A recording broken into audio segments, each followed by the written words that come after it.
The ballroom of Langford Tower shimmered like liquid gold. Crystal chandeliers rained light over a sea of tuxedos and evening gowns. Waiters glided through the crowd with champagne flutes and silver trays, while a jazz band played soft notes of elegance in the corner. Tonight was supposed to be a celebration. The Langford family's billion-dollar merger with Hale Dynamics, the fastest-growing tech empire in America.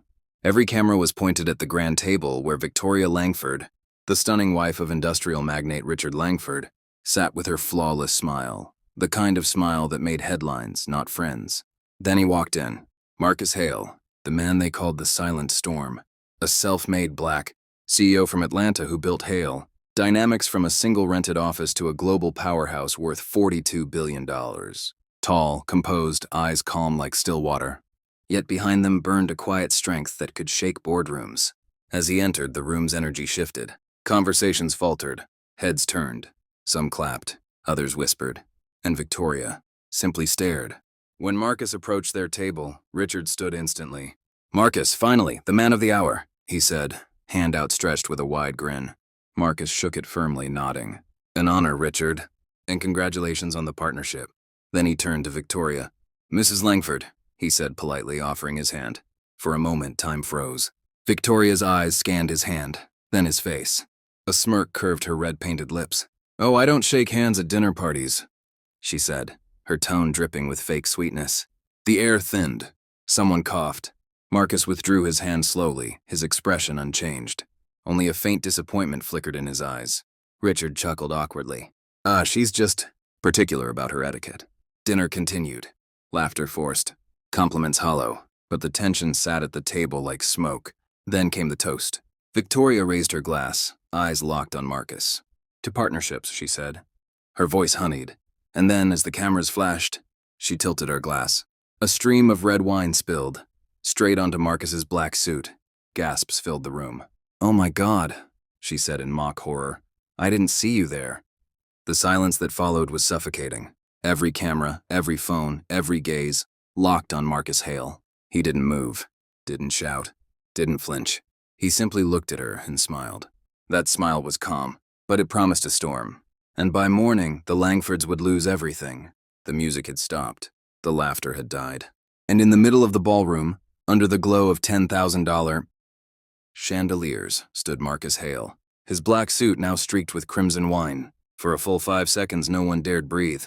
Cameras flashed nervously. A few guests tried to act casual, pretending to sip champagne while secretly recording the moment. Richard Langford's smile cracked like glass.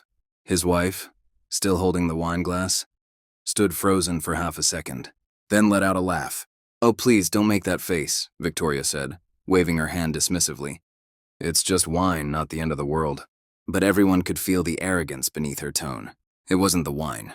It was the insult. A statement. Her eyes said, "You may have money, but you'll never belong here." Marcus didn't say a word. He simply pulled a napkin from the table, dabbed his jacket lightly, and gave a small nod. "It's quite all right," he said quietly. His voice smooth as velvet, calm, but heavy enough to make the chandeliers tremble. Then he turned to Richard. "Thank you for the invitation, Mr. Langford," he said, his tone precise and formal. "I believe we've concluded our part of the evening." Before Richard could respond, Marcus handed his untouched glass of champagne to a waiter, straightened his cufflinks, and walked out. The sound of his footsteps echoed through the marble floor, slow, measured, controlled, the kind of walk that told everyone, "I don't raise my voice. I raise consequences." Richard tried to salvage the moment, laughing nervously. "Well, that was unexpected," but no one laughed back. The tension in the room clung to the air like smoke after a fire. Victoria, however, looked pleased with herself. "Oh, come on," she whispered to her husband. "He's just another overconfident investor. He'll get over it." But deep down, even she felt something unsettling. The way Marcus had looked at her, calm, cold, almost merciful, wasn't the look of a man humiliated. It was the look of a man calculating. Across the ballroom, a young journalist whispered to her colleague, "Did you see that?" She just poured wine on Marcus Hale, on camera. Her colleague frowned. "Yeah, that video's already trending." Within an hour, Winegate and Marcus Hale were trending worldwide. Clips of Victoria's smirk flooded social media, and the internet exploded with fury. By midnight, hundreds of thousands of comments poured in. "This is racism at its finest. The Langfords just ended their own empire. Marcus Hale doesn't need revenge. He just needs silence. And through it all, Marcus said nothing. No post, no interview, no public statement. He simply sat in his hotel suite, watching the city lights outside his window. His assistant entered quietly. "Sir, would you like me to respond to the press?" Marcus shook his head. "No," he said softly. "Tomorrow they'll understand everything without a word." He picked up his phone. One name flashed on the screen. Global Equity Partners. He smiled faintly. "It's time to make a few calls." And that night, the real storm began. At exactly 3:12 a.m., while most of the city slept under a soft drizzle, a series of quiet emails began to circulate across the financial world. No breaking news, no loud announcements, just a few cold, calculated words, signed by Marcus Hale. By sunrise, the impact would shake an empire. Marcus sat by the window of his penthouse suite overlooking Manhattan. His reflection merged with the city lights. As he scrolled through, documents, contracts, stock reports, confidential clauses buried deep within the Hale-Langford merger. He wasn't angry. He was methodical. When Victoria Langford poured that wine, she hadn't just humiliated a man. She had insulted a movement. Every self-made person who had fought through closed doors and silent prejudice. And Marcus Hale didn't fight with rage. He fought with intellect. He made 3 calls before dawn. The first on to Global Equity Partners, who held 18% of Langford Towers shares. The second to Eurasian Capital, the London-based firm considering a joint project. The third to the Federal Tech Council, who had been quietly investigating insider trading within the Langford Group. Each call lasted under 5 minutes. Each ended with the same phrase: "You'll have my proposal by morning." By 7 a.m., the news hit. Breaking: Hale Dynamics withdraws from 1B merger with Langford Industries. The world gasped. Reporters swarmed outside Langford Tower as stock tickers flashed red. In less than an hour, Langford Industries shares plummeted by 32%. Richard Langford stormed into his office, tie loose, face pale. "Get me Marcus on the phone, now!" His assistant hesitated. "Sir, he's not taking calls." Richard slammed his fist on the desk. "We had a contract!" The assistant swallowed hard. "Technically, sir, the final signatures were scheduled for next week. It wasn't finalized." Richard froze. "You mean he can still—" "Yes, sir," she whispered. "He can walk away." Across town, Marcus met with 2 of the largest hedge fund managers in the country. Calm, polite, every word deliberate. "Gentlemen," he said, sliding a folder across the table, "Langford's market integrity has been compromised. I'd advise you to pull your interest before the weekend." They did. By noon, 4 major investors had withdrawn. By evening, 3 board members had resigned. And by nightfall, Langford Industries, once a billion-dollar powerhouse, was bleeding cash. Meanwhile, Victoria sat in her glass-walled living room, sipping coffee, scrolling through the hate storm online. Her name was trending for all the wrong reasons. Entitled, racist, arrogant, wife who cost her husband a billion-dollar deal. Her hands trembled as she read comment after comment. She looked up as Richard burst into the room. "What did you do, Victoria?" he roared. She blinked. "What are you talking about?" "You humiliated the man who was about to save our company." She tried to speak, but words failed. For the first time, the confident, icy woman looked small. Richard pointed to the TV where the headline blazed: "Marcus Hale terminates merger. No comment." The no comment was worse than an insult. It was power, pure, silent, unstoppable. And while chaos erupted in the Langford mansion, Marcus sat in his office, quietly reviewing the final page of a new contract. A smile touched his lips. "Let them learn," he whispered. "Respect is the only currency that never loses value." By the next morning, the internet had already chosen its villain. Victoria Langford's smirking face, frozen mid-laugh, red wine dripping from her glass, was everywhere. News channels ran the clip on repeat. Talk shows dissected her gesture. Social media drowned in outrage. The wife who poured racism in a glass. How arrogance destroyed a billion-dollar dynasty. The fall of the Langfords. Every second, thousands more comments piled up. Investors panicked. Sponsors fled. And Richard Langford, who had spent 30 years building his empire, watched helplessly as everything unraveled because of one moment. Inside the Langford mansion, chaos reigned. Reporters camped outside the gates. Protesters gathered with signs that read, "Respect isn't for sale," and apologized to Marcus Hale. Victoria sat by the window, makeup smudged, scrolling through her phone. Her once perfect image shattered. Every headline stabbed her pride. Marcus Hale praised for grace under fire. Langford wife faces public fury. She hurled her phone across the room, screaming, "They're turning me into a monster." Richard entered, exhausted, his voice cold. "You made yourself one. Don't you dare blame me," she snapped. "He could have handled it privately." Richard slammed a folder on the table. Stock reports drenched in red. "Private? Victoria, we just lost $1 billion in market value. 3 partners pulled out. And Hale's silence is killing us faster than any statement could." He ran a trembling hand through his hair. "Do you have any idea who that man is?" She scoffed. "A tech guy who got lucky." Richard's laugh was hollow. "He's the man every boardroom listens to. When he speaks, markets move. And when he goes quiet," he gestured toward the collapsing graphs. "This happens." Meanwhile, across the city, Marcus Hale sat in his office, giving a rare interview, his first since the incident. The journalist, nervous but curious, asked softly, "Mr. Hale, the world wants to know. Why didn't you respond?" Marcus leaned back, calm as ever. "Because sometimes silence speaks louder than outrage." "But," the journalist continued, "you could have demanded an apology, even filed a discrimination suit." Marcus smiled faintly. "An apology means nothing when it's forced. I'd rather teach a lesson they'll never forget." The clip went viral within minutes. Marcus Hale became not just a trend, but a symbol of composure, dignity, and power. By afternoon, several civil rights groups publicly endorsed Hale dynamics. Celebrities reposted his quote, "Silence is only powerful when it's chosen, not imposed." Langford Industries tried to do damage control, hiring PR teams, releasing statements, even announcing a charity campaign for diversity. But the internet wasn't buying it. Every post they made was met with rage. Every tweet was drowned in comments like, "Too late. Money can't wash wine stains. Respect people before you need their forgiveness." By evening, the Langford name, once a symbol of prestige, had become a curse in the corporate world. And for the first time in years, Victoria Langford didn't care about her designer dresses, her events, or her polished photos. She just sat in silence, eyes red, whispering the same question over and over. Why didn't he just forgive me? But Marcus Hale never hated her.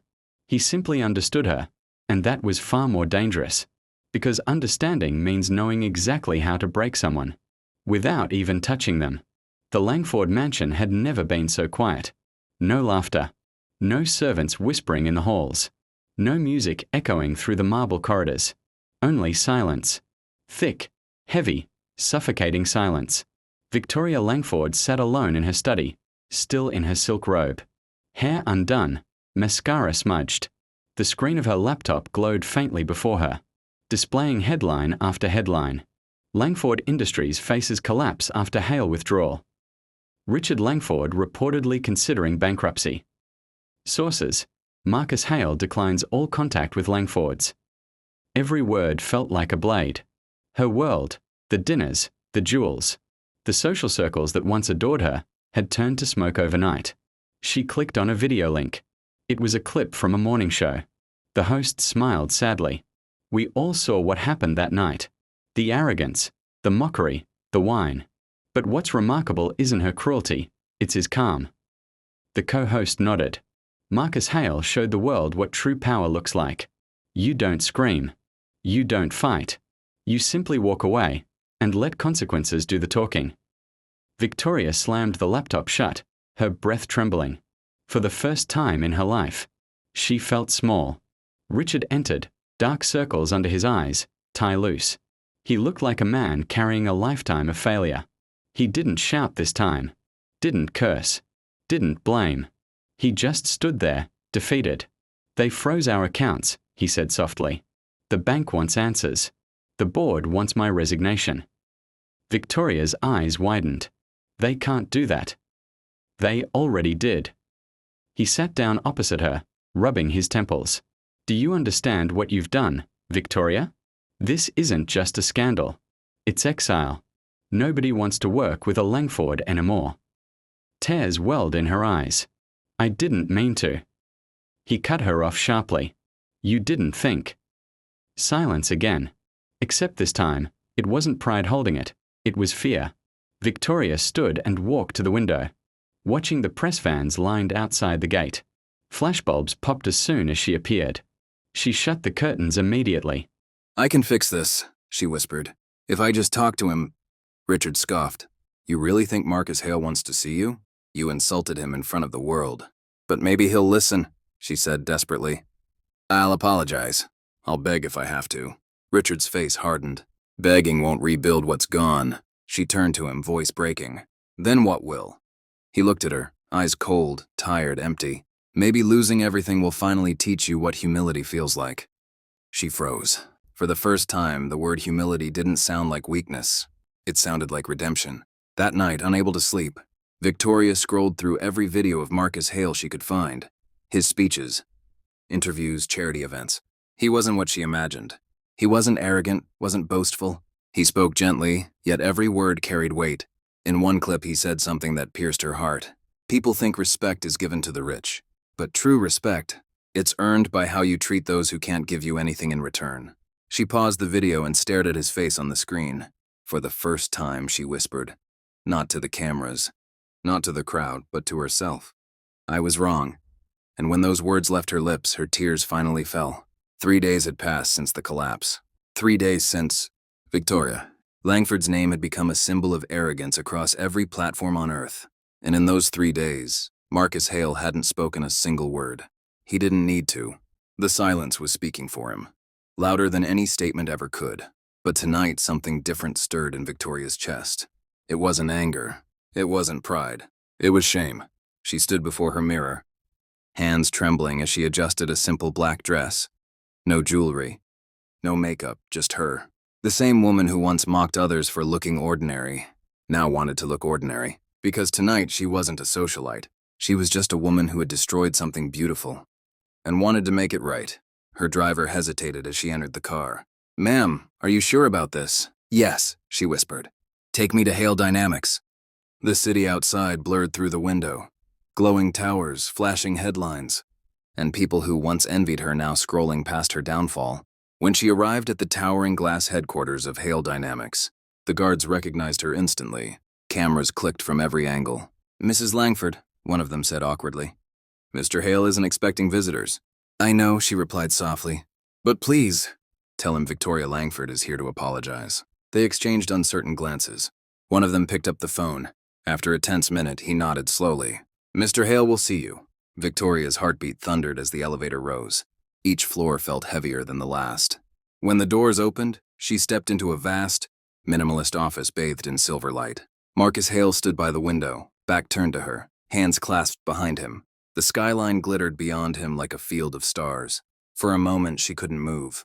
This was the same man she had humiliated, calm, composed, untouchable. Mr. Hale, she began, her voice breaking slightly. He turned slowly. His eyes, the same calm, unreadable eyes from that night, met hers. Mrs. Langford, he said quietly, you shouldn't have come here. Her throat tightened. I know, but I had to. Silence stretched between them. Not hostile, but heavy. She took a deep breath. I came to say I'm sorry, truly. What I did that night was unforgivable. I don't have an excuse. Marcus studied her for a moment. You're right, he said simply. There is no excuse. Her eyes glistened. I know I was cruel. I thought status made me better. But when everything fell apart, I realized it only made me hollow. She looked down, ashamed. You didn't have to destroy us, but you did. And you were right to. Marcus's expression softened slightly. I didn't destroy you, Mrs. Langford. You did that yourself. I just stepped aside and let gravity do its work. Her lips trembled. Then, is there any way I can fix what I broke? He paused and then walked closer. There's nothing you can say that will change what people saw. But what you do next, that's what defines you. Tears rolled down her cheeks. You have no idea how much I wish I could take that moment back. Marcus sighed quietly. You can't rewrite moments, but you can rebuild meaning. She met his gaze, humbled, raw, human for the first time in her life. Then tell me how, she whispered. He nodded slowly. Start by rebuilding something you never valued. Respect. Not for power, but for people. For a long moment, neither spoke. The city lights shimmered between them like a quiet witness to redemption. Then Marcus turned back toward the window. You can go now, Mrs. Langford. She hesitated and then whispered, Thank you for not hating me. He smiled faintly. Hate is easy, but forgiveness? That's power. As she left the office, she felt something she hadn't felt in years. Peace, fragile but real. And for the first time since that night, Victoria Langford cried. Not for what she lost, but for the woman she finally found. The next morning, the world expected Victoria Langford to disappear, to hide behind her mansion's walls, to vanish from cameras and pretend nothing ever happened. But she didn't. Instead, for the first time in her life, she stepped outside without makeup, without designer clothes, without her shield of status, and the world noticed. A reporter outside her gate shouted, "Mrs. Langford? Any comment on your meeting with Marcus Hale?" She paused, then said softly, "Yes, I have a lot to learn, and a lot to fix." That one sentence, calm, stripped of arrogance, went viral again, but this time not in mockery. People began to sense something different in her tone, humility. Over the next few weeks, Victoria did something no one expected. She sold her jewelry collection. Every diamond, every pearl, every stone that had once been a symbol of her vanity, gone. The money went straight into a new foundation she launched quietly. The Hale Initiative for Equal Opportunity. Reporters swarmed to cover the story. "Why name it after Marcus Hale?" one asked. She smiled faintly. "Because he taught me what equality actually looks like." When Marcus saw the headline the next morning, he didn't react immediately. He just stared at the newspaper in silence, his coffee untouched. His assistant entered. "Sir, it's real. She actually founded it. No PR tricks." Marcus nodded slowly. "I see." Meanwhile, Victoria worked day and night, visiting underfunded schools, meeting with young entrepreneurs, even speaking at community centers she'd once ignored. Gone was the woman who once mocked humility. In her place stood someone raw, human, and driven by quiet purpose. One afternoon, while addressing a group of students, she said something that made the room fall silent. "Power means nothing if it doesn't lift others with it. I learned that from the man I once disrespected." Someone in the crowd asked timidly, "Do you think he forgave you?" She paused, her voice trembling. "Maybe he did. But forgiveness isn't something you receive. It's something you earn. One good act at a time." Applause filled the hall. That clip spread everywhere. This time not as a scandal, but as inspiration. People began commenting. She changed. Maybe redemption isn't impossible after all. Marcus Hale was right. Silence can build as much as it destroys. Weeks later, Marcus received a handwritten letter, not emailed, not typed. The envelope was cream-colored, the handwriting delicate and unsteady. "Mr. Hale, you once told me that respect is the only currency that never loses value. I finally understand what that means. I don't expect forgiveness. I only hope my actions speak what my words never could.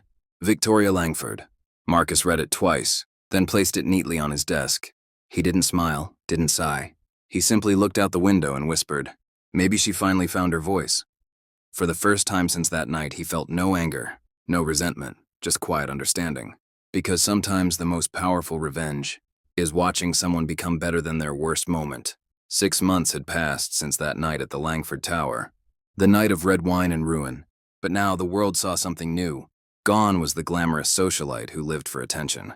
In her place stood a woman who woke up early every morning, wearing simple clothes, walking through the doors of her small foundation office with purpose in her stride and warmth in her eyes. Every week, Victoria visited a new community. Low-income neighborhoods, small schools, tech workshops. She listened more than she spoke. She smiled more than she posed. And slowly, the whispers began to change. "She's not doing it for show. She's different now." Maybe people really can change. The Hale Initiative began growing faster than anyone expected. What started as a single room with secondhand computers soon turned into a nationwide program, connecting underprivileged students with mentors, scholarships, and internship opportunities. Marcus Hale was quietly watching. His assistant, Aaron, entered one afternoon holding a report. "Sir, you might want to see this. The Hale Initiative just partnered with 3 universities. They're helping students in places nobody ever visits." Marcus looked up from his desk. "And she's still funding it herself?" Aaron nodded. "Every penny. She refuses outside donations until the program's stable." Marcus leaned back, thoughtful. "Interesting." That evening, he found himself scrolling through videos again. But this time, not to remember the insult, to understand the evolution. One clip showed Victoria speaking at a youth conference. Her voice was steady, humble, but full of conviction. "The greatest privilege is not wealth, it's awareness. I lived half my life blind, thinking money made me powerful. But power without empathy is poison." The crowd erupted in applause, and for the first time Marcus smiled. Not out of pride, not satisfaction, but quiet respect. The next morning, the New York Times ran a story titled, "From Scandal to Service, How Victoria Langford rebuilt what money couldn't buy. It went viral again, but this time it wasn't hate. It was hope. Former critics began posting in her defense. Journalists who once condemned her now wrote about her, courage to face consequences instead of hiding behind excuses. Even the board of Langford Industries, now under new management, issued a public statement acknowledging her transformation. Mrs. Langford's journey from arrogance to awareness is proof that redemption isn't weakness, it's its strength. The world had begun to forgive her, but the one forgiveness she still longed for remained silent. Late one evening, as she sat alone in her small office, she looked at a framed photo of the foundation's first class of students, bright eyes, hopeful smiles, and whispered, "You were right, Marcus. Respect really is the only thing that lasts." At that exact hour, across town, Marcus was watching a televised interview where a host asked, "Mr. Hale, do you think you'll ever work with the Langfords again?" He paused, a long, deliberate pause, and then said softly, "I don't work with the Langfords anymore, but I wouldn't mind collaborating with the Hale initiative." The studio audience gasped, social media exploded, and in a quiet office across the city, Victoria heard those words and broke down in tears, not because he offered partnership, but because after everything, he had offered forgiveness. The news spread faster than wildfire. Marcus Hale agrees to collaborate with the Hale initiative. From humiliation to harmony, an unlikely alliance reshapes the future. Within hours, reporters flooded both offices, trying to confirm the story. But this time, neither Marcus nor Victoria held a press conference. They didn't need noise. They had purpose. 3 days later, Victoria received an official invitation, embossed in silver, bearing the Hale Dynamics seal, partnership proposal meeting, Monday 10 a.m. Her hands trembled as she read it. 6 months ago, she had walked into that same building to beg for forgiveness. Now she was being invited as an equal. When she arrived, the receptionist greeted her with a genuine smile. Not the forced politeness she once commanded, but true respect. It almost made her cry. Marcus's assistant led her to the top floor. The same glass office, the same view of the city that once reflected her downfall. Marcus was already there, standing by the window, hands clasped behind his back, just like before. But this time, when he turned around, he smiled. "Mrs. Langford," he said warmly. "Or should I say director of the Hale Initiative?" She smiled nervously. "I wasn't sure you'd actually call." Marcus motioned to a seat. "I don't make emotional decisions, Mrs. Langford. I make logical ones. And logic says your foundation is changing lives." Her eyes softened. "Thank you, but I couldn't have done it without the lesson you gave me." He tilted his head slightly. "I didn't give you a lesson. You earned it the hard way." They both laughed quietly, the kind of laughter that carries history in its echoes. Marcus opened a folder and slid it across the table. "I've reviewed your program. You're building opportunities for underprivileged youth, but your reach is limited. I can change that." Victoria leaned forward. "You'd help expand it?" He nodded. "Not help, join. Hale Dynamics will fund the technology side. Your team will run operations. Together we'll take it global." Her eyes filled with tears she couldn't hide. "After everything I did, you'd still trust me?" Marcus smiled faintly. "Trust isn't given to the person you once were. It's given to the one you've become." For a moment, the room fell silent. Not out of tension, but peace. They spent hours discussing logistics, budgets, outreach, and tech infrastructure. It wasn't about business anymore. It was about healing through purpose. By evening, when the deal was signed, the cameras outside flashed again. But this time, it wasn't scandal they were capturing. It was history. A man who chose silence over revenge. A woman who chose redemption over pride. Two worlds that once collided, now walking side by side. As they stepped out for the press photos, a reporter shouted, "Mr. Hale, what made you forgive her?" Marcus paused, looking toward Victoria, who stood quietly beside him, eyes down but heart full. He answered simply, "Because when someone finally understands the value of respect, you don't punish them, you empower them." The crowd fell silent. Cameras clicked. That photo, Marcus and Victoria standing together, not as rivals but as allies, went viral again. But this time, the hashtags told a different story. A redemption. Respect restored. Power with purpose. And as the sun set over the city skyline, two signatures, once separated by arrogance and pain, now shared a single vision. To rebuild dignity, one opportunity at a time. 2 years later, the world had changed. The Hale Initiative wasn't just a foundation anymore. It was a movement. Branches had opened in 37 cities. thousands of underprivileged students were now working in companies that once would have ignored them. In classrooms, small workshops, and quiet offices, you could see the same poster everywhere. Two hands shaking under the slogan, "Respect Rebuilds," and under that logo in tiny print were two names side by side, Marcus Hale and Victoria Langford. Victoria stood at the entrance of a new tech campus built in South Chicago, a place that once had nothing but abandoned warehouses. Now screens glowed through the glass walls. Young people coded, learned, and dreamed. Her heart swelled with pride, not for herself, but for them. She turned when she heard familiar footsteps. Marcus walked toward her, holding a small bouquet of white lilies. "Thought you'd like these," he said softly. She smiled. "You remembered?" He nodded. "Of course. It's the 2-year anniversary of the initiative." They stood side by side, watching students laugh and work through the glass. The air smelled like possibility. "You know," Marcus said quietly, "I used to believe money fixed everything." Victoria chuckled. "You and me both." He smiled faintly. "Turns out, the only real currency is character." There was silence. Not the heavy kind from years ago, but peaceful, reflective silence. After a moment, a small girl, no more than 10, ran up holding a tablet. "Mrs. Langford, look. I built my first app." Victoria knelt beside her, eyes shining. "That's amazing, sweetheart. What does it do?" "It helps kids find safe routes to school," the girl said proudly. Victoria hugged her. "You're going to change the world." The girl grinned. "Just like you did." When she ran off, Marcus looked at Victoria and said softly, "That's your legacy." She shook her head. "Our legacy. You gave me a second chance. I just made sure it meant something." As the sun dipped behind the skyline, photographers arrived for the anniversary ceremony. But this time, there were no flashing lights of scandal, no whispers of gossip, only applause, laughter, and unity. Victoria took the stage to speak. Her voice trembled slightly, but her words were strong. "Once upon a time, I believed success was measured in money, in power, in how high you could stand above others.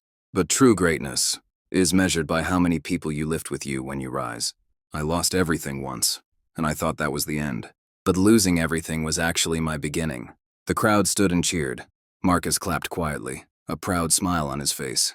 Later, as the night faded and everyone left, Victoria stood alone under the stars. She closed her eyes, letting the wind brush her face, a soft reminder of how far she had come, from arrogance to awareness, from humiliation to hope, from a billion-dollar fall to a legacy no money could buy. Marcus walked up beside her one last time. "Ready to go?" he asked. She smiled. "Yes. But this time, not as the woman I was, as the woman I became." They walked together into the night, not as enemies, not even as business partners, but as two souls who proved that forgiveness isn't weakness, it's evolution. And somewhere far above the city lights, destiny whispered back, "Respect rebuilds."